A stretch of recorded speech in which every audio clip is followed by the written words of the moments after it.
Welcome to Doune Castle. The way the castle looks today is largely down to Robert Stewart, the first Duke of Albany and Governor of Scotland. He acquired the castle in 1361 when he married Margaret Graham, Countess of Menteith. Younger brother of Robert III, Albany became governor and guardian of Scotland when James I was taken prisoner by England in 1406. Doune only officially became a royal castle after the death of Albany and his son Murdoch. They were executed by James I on his return to Scotland in 1424 after being held prisoner.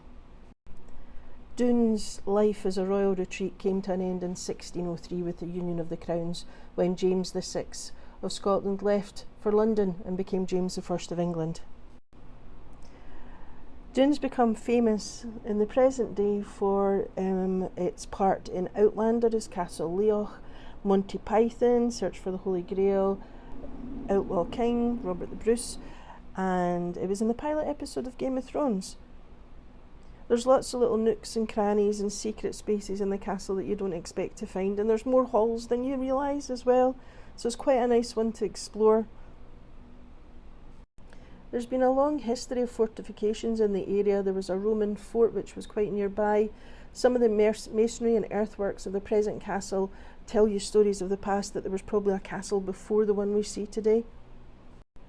The audio guide for the castle is fantastic. Terry Jones from Monty Python, and you've also got Sam Heughan from Outlander narrating on the audio, so it's quite a good one for fans. And there's something for everyone here. You can walk down to the river. There is the old ice house. There is parking at Doune, but it's quite limited, so bear that in mind. You might have to park in the town itself. There's a nice little gift shop and toilets as well. Hope you enjoyed that little tour of Doune.